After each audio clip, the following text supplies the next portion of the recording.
Welcome back, student. Last class we started some very important concept called span.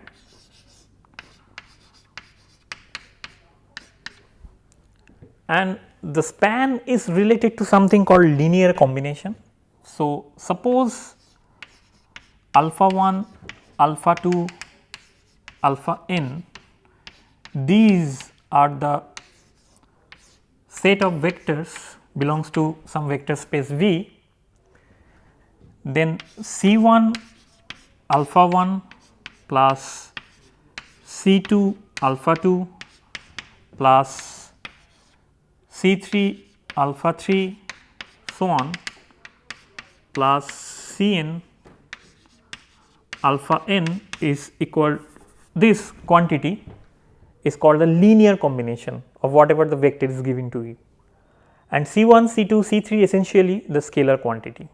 In real vector space they are real numbers. So, next we show that I can choose a set of vectors which can span, for example, in R2 I can choose a vector, some set of vector 1 2 and say minus 1 1, and if I make a linear combination of these two I can generate any vector I like, and we call that, if I generate any vector, then we call that this set span the entire vector space.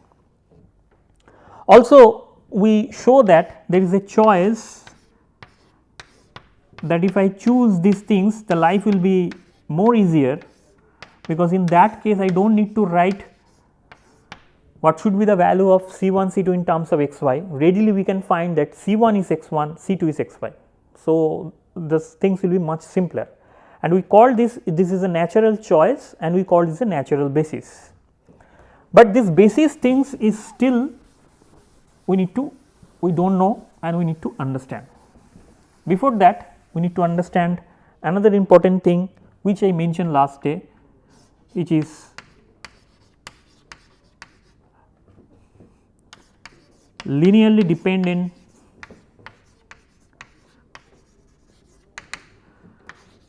and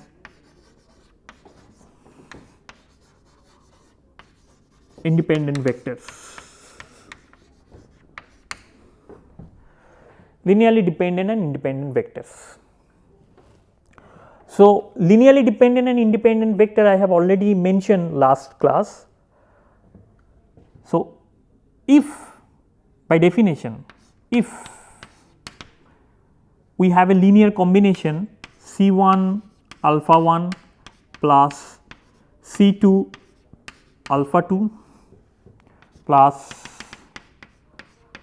Cn alpha n is equal to say 0, first thing that I will have a linear combination of the vectors, and I say that this linear combination is 0. If it is 0, then if we have only one solution,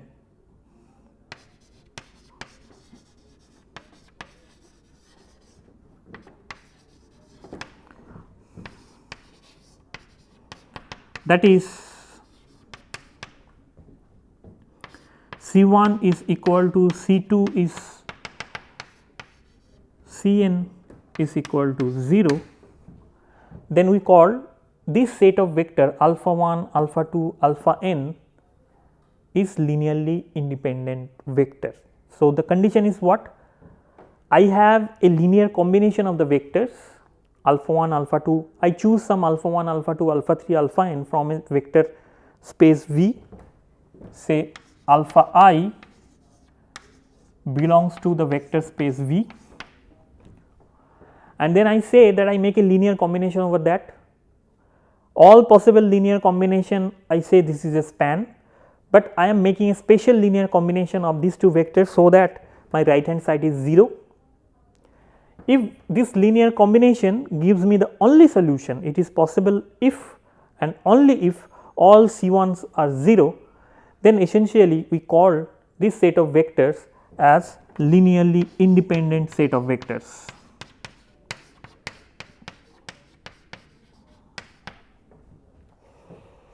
linearly independent set of vectors. Now, if any of the C1 is not equal to 0, then we can say that these vectors are dependent, not linearly independent, but depend to each other. I can give you very simple examples, then you can understand.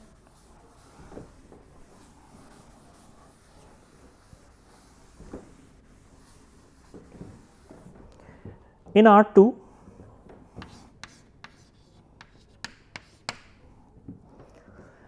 I have two vectors, say 1, 2, and another vector, say -1, -2.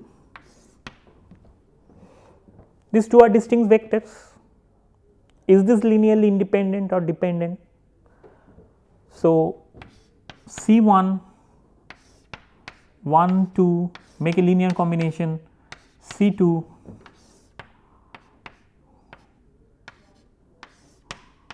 is 0.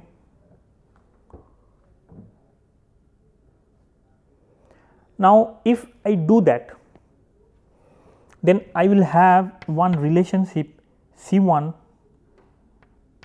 minus C2 is equal to 0, a relationship I will get from this side. That means, if I put C1 then equal to C2. So, I have a relationship between C1 and C2. So, if I put C1 and C2,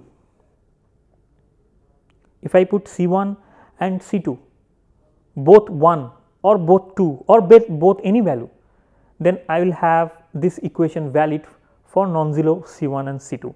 The most simple is, let us put C1 is equal to 1 and C2 is equal to 1. That means, if I just add these two vectors simply, then I will get 0. So, that means I will have a relationship C1 multiplied by vector plus C2 multiplied by vector is equal to 0, and I will have a solution for C1 and C2 which is not equal to 0. That means, these two vectors are linearly dependent. So, that means these vectors are linearly dependent vector.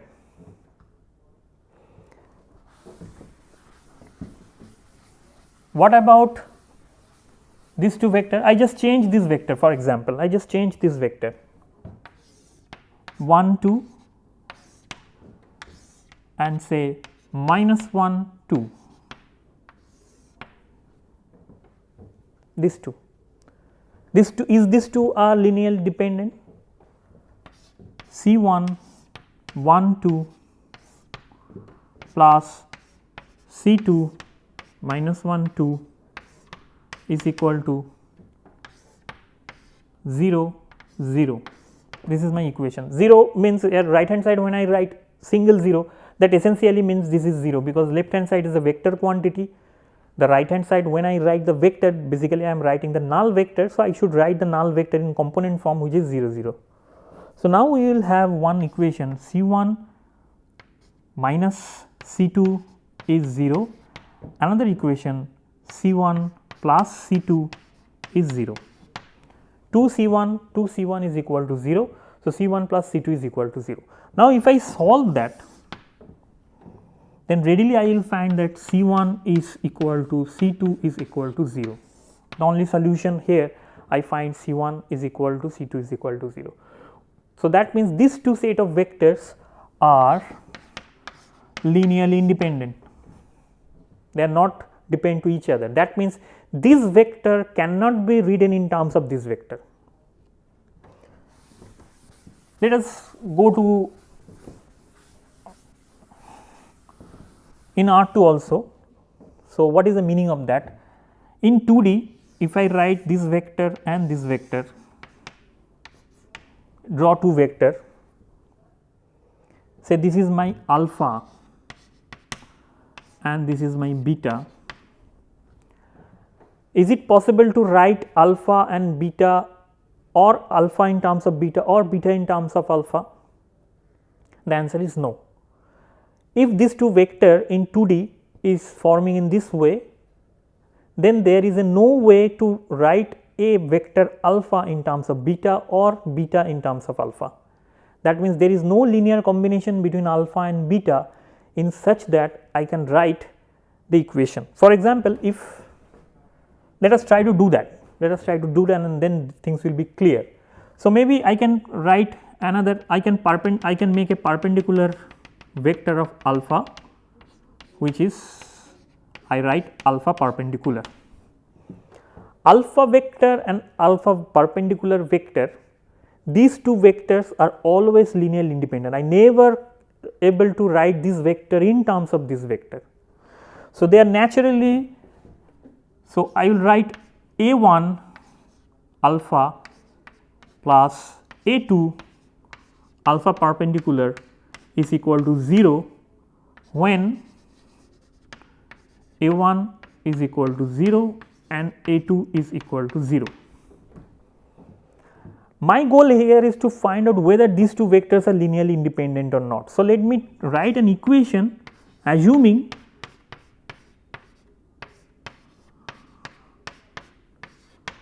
this. I write this equation and try to find out whether C1 and C2 can be represented in terms of non-zero value and alpha can be represented in terms of beta or not. So, what I will do that I will expand my beta into two parts. So, I can divide this vector into two parts, this and this perpendicular. We know how to make it as a component wise. So, beta can be represented in terms of these and these with certain components. So, say this is B1 alpha plus B2 alpha perpendicular. I subdivide this B in these two. Please note one important thing is there, if I able to write that, then alpha, beta and alpha prime are not linearly independent, they are linearly dependent. That means, beta can be represented in terms of these two vectors, I can do that. I will show once again another thing which gives you the idea how these things are happening. So, now if I put this here, beta I just put this value.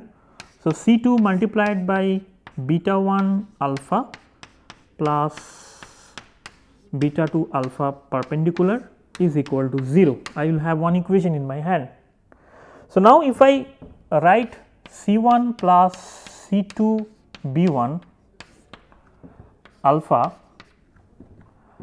plus C2 B2 alpha perpendicular is equal to 0. I rearrange that. But if you look this equation and this equation which is right in the top, then you find that this is nothing but A and this is nothing but B, not B, here A1 and A2. This is A1 and this is A2.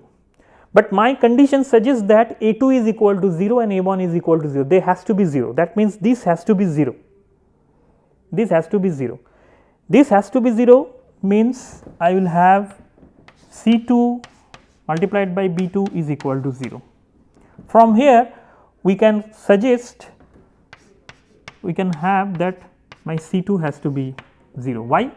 Because B2 is not 0, because I expand my beta in terms of B1 and B2, that I say this is okay, this thing is okay, I can expand this, but this I am not sure about, I need to find out, and when I put this I find C2 is automatically 0, and if C2 is automatically 0, you will find from this equation C1 is also 0.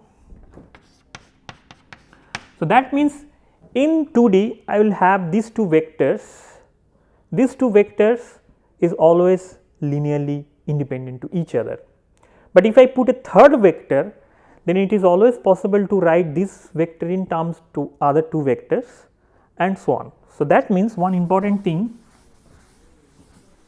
I find is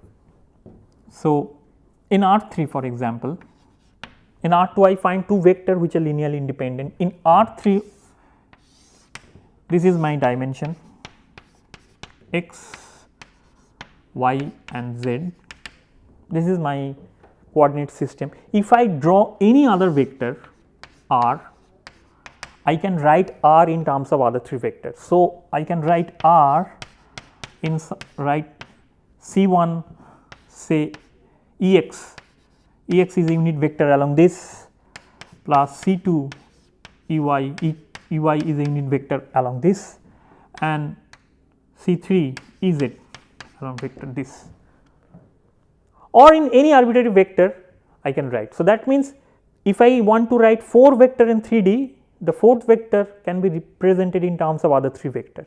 So, from here I can conclude one very important thing, which is number of maximum linearly independent vector is equal to the dimension of the space.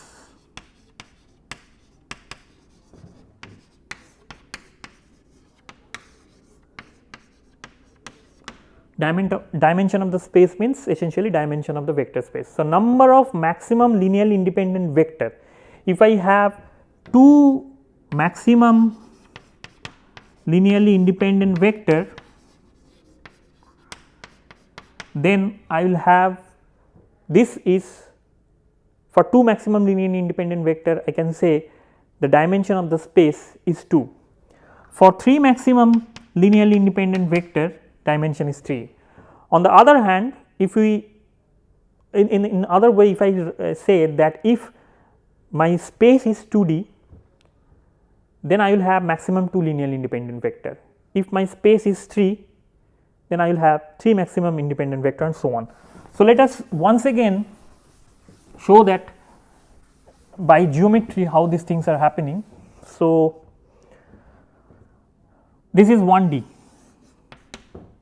this is 2D, and this is 3D. I draw this figure like this. In 1D, I will have one line x, this is x, y, this is say x, y, z. 1D, 2D, 3D. How many linearly independent vector you will have? Only one. For example, this is my linearly independent vector, I call it alpha.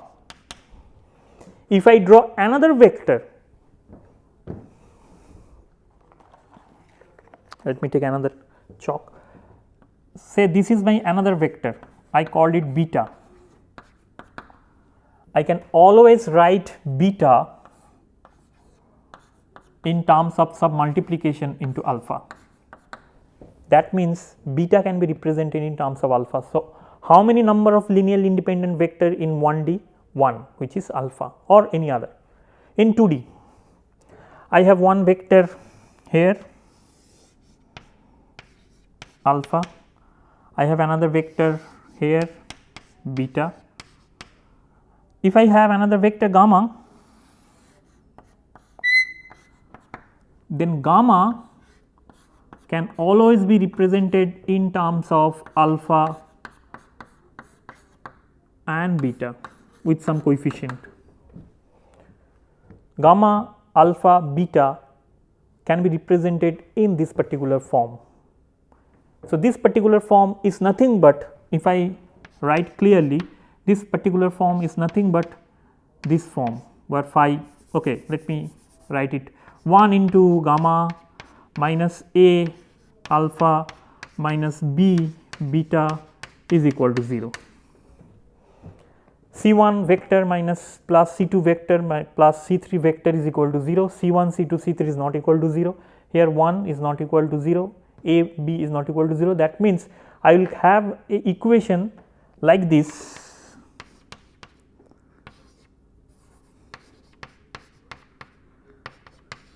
with the coefficient Ci not equal to 0 and 0. That means this vector has to be linearly dependent, because I have non-zero C1 which satisfy this equation. In a 3D also, if I write one as I show R can be represented in terms of the other 3 vectors. So, R, normally we do that, R can always be represented as R1 I plus R2 j plus R3 k, where I j k a special vector which we call basis. So, let me now go back to the basis thing. which is important.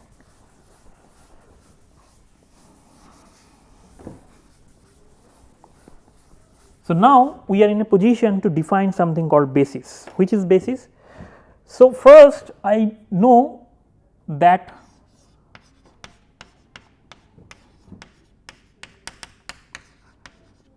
these are the set of vector that can span.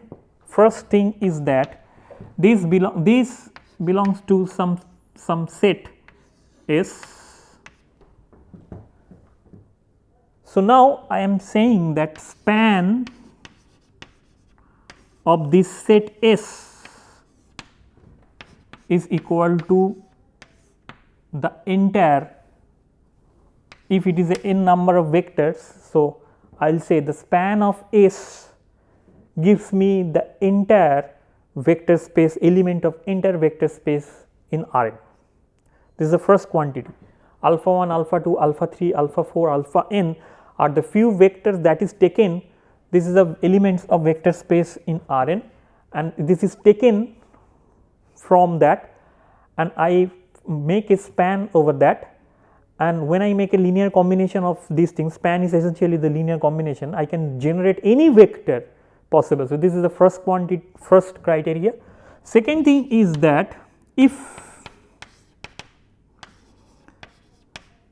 alpha 1, alpha 2, alpha n are linearly independent to each other,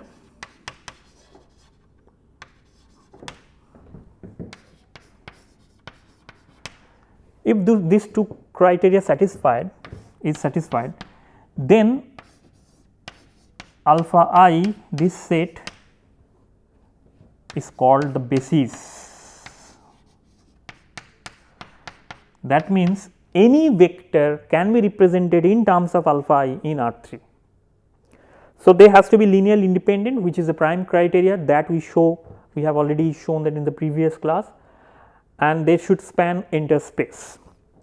So, let me now give you the idea how to find the linearly independent set of vector and all these things. So, that means a vector, whatever the vector I have, say vector v, I am using this notation, but anyway let me change this notation to just v. So, this v can be represented in terms of the spanning set. So, now I will write v 1 alpha 1 plus v 2 alpha 2 plus v n alpha n. Alpha 1, alpha 2, alpha 3 I show that they span the entire vector space. So, that means span of these things is equivalent to Rn.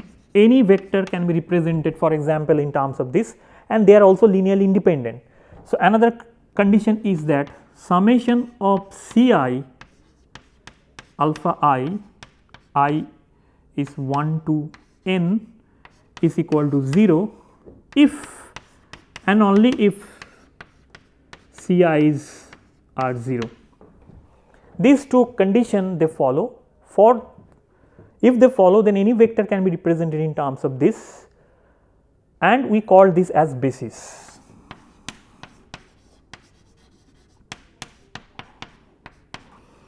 Now, the next obvious question arises in our mind that how many different alpha 1 alpha 2 set one can form. The answer is infinite number of set. This is not in alpha 1 alpha 2 alpha n is not infinite, the set is infinite. For example, I can write same v with this notation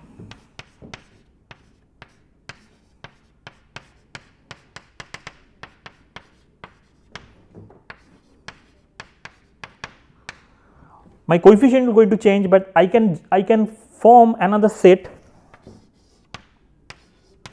alpha 1 alpha I prime, which can also form the basis because they are linearly independent and they are spanning the entire set. What will be the example in R2? this is very important for you to remember that there is not a one choice, but there are different choices, in fact infinite number of choices. In R2 for example, R2 I choose one alpha vector 1 1 minus 1 1. I can write any vector in terms of these two. Also I can write another vector, another set prime 1 2 prime minus 1 0. This can also form a span.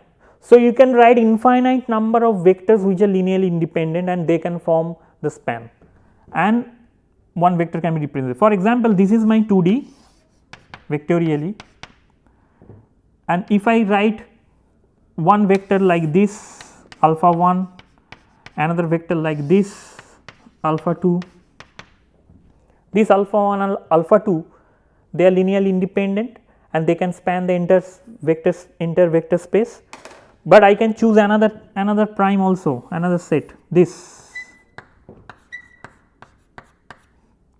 alpha 1 prime and say alpha 2 prime, the blue one. They can also form a set of linearly independent vectors because they are linearly independent. Not only that, they can span the entire vector space. So, they potentially also form a basis. So, number of choice of basis is infinite.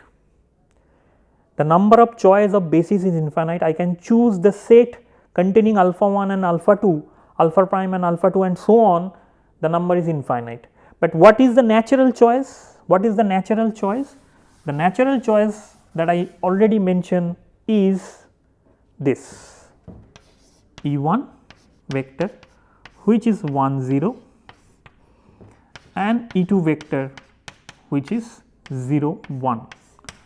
I believe now you understand what is why this is the natural choice, because any vector can be represented in terms of these and these, also these and these, also these and these, but the vector, the coefficient of the vector can be easily identified. So, let me write for this, let me write a vector v which is say 1, which is say 2 7. If I write this in terms of EI, so it will be 2 of EI plus 7 of E2 like this, which is 2 1 0 plus 7 0 1 readily. But if I want to write these things, which we can in principle, then I do not know what is the coefficient alpha 1, I do not know what is the coefficient alpha 2, and this alpha 1 and alpha 2, this I do not know, but this I know 1 2, this I do not know, this I know minus 1 0, but in principle you can find out. You can find out what is the value here, what should be the value here, here should be the value here. In natural basis I do not bother about this value, because if the vector is given I can readily put this, but here I need to find out what is the value, and this is easy. If you put C1, if you put C2, you can solve this equation because 2 7 is given to you. So, C1 multiplied by 1, C2 multiplied by minus 1, it is equal to 2, another thing is 7. So, you have two equation and you can figure out what is the value of this, which is given as this question mark. So, also you can write another thing, another in terms of alpha 1 alpha 2, so this is alpha primes. So, also you can write alpha 1 and alpha 2. So, here also you can write another equation, the same thing in terms of alpha 1 and alpha 2, and obviously this coefficient will going to change. So, here this coefficient is 2 7, obviously this coefficient will not be 2 7, it will be different, and this coefficient will be some other values. The important thing is that here you know what is the basis. Basis is something using which you can define a vector, but the coefficient will differ when you choose different basis. So, it is called basis transfer. We will do this in the later class, but you should know one thing, that there is no unique choice of basis. You can choose infinite way to basis. Only condition is that they should be linearly independent, and second thing that they can span the entire vector space. For example, here merely I show the 3 example for R2, you can show different example and show that every vector which are linearly independent can be well enough to define a basis, can be well enough to use as a basis. But here natural choice is this. In 3D it will be 1 0 0 0 0 1 1 0 0 0 1 0 then 0 0 1, and in 4D it will go on and you will have more and more order, but the concept is same, that if you want to define a vector can be defined in terms of basis. This is natural basis, so that I can have the vector coefficient quite easily. If the basis is not a natural basis, it is some arbitrary basis, but still it is a basis, you need to find out what is the value of the coefficient of that vector. So, in the future classes we will learn more important things. For example, what is the relationship between these and these, only this is linearly independent. Apart from that, is there any other property associated with this, we will find. So, the question is, so let me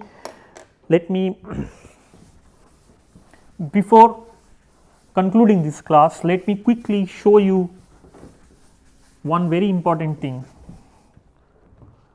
by drawing something, so you can readily understand. So, this is in 2D, this is my coordinate system. I choose this coordinate system perpendicular because it is easier for me. So, if I write, this is my E1 and this is my E2,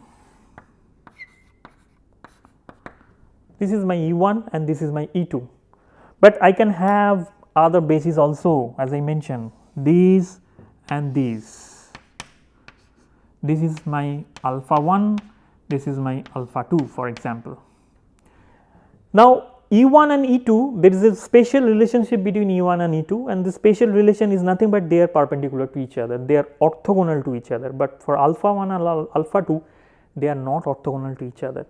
Because of that, what happened, if any vector V is given to you, you can divide the V very easily in terms of E1 and E2, because the coefficient is nothing but the projection of this vector over there, this vector over there. But this vector can also be represented by making a projection over that, but this projection value is difficult to figure out, and that is why this is not a very convenient way to represent this vector, but you should know that this is also can use as a basis, but you can appreciate with this figure that the choice of E1 and E2 is more useful, because I can readily find out many things. Okay, student, with this let us stop my class here. In the next class we will start a very important thing, as I mentioned, since it is orthogonal, so I need to find out how to find out what is the procedure to find two vectors are orthogonal or not. So, to do that we need to do something called inner product, the concept of the inner product, and all these things we will learn step by step and understand what is the other property of this basis, this natural basis. This natural basis has few other properties, so we need to also find out how the other properties are emerging with the fact that they are orthogonal to each other. With this, let us conclude this class. So, see you in the next class, where we learn more about the inner product and other issues that I mentioned. Thank you very much for your attention.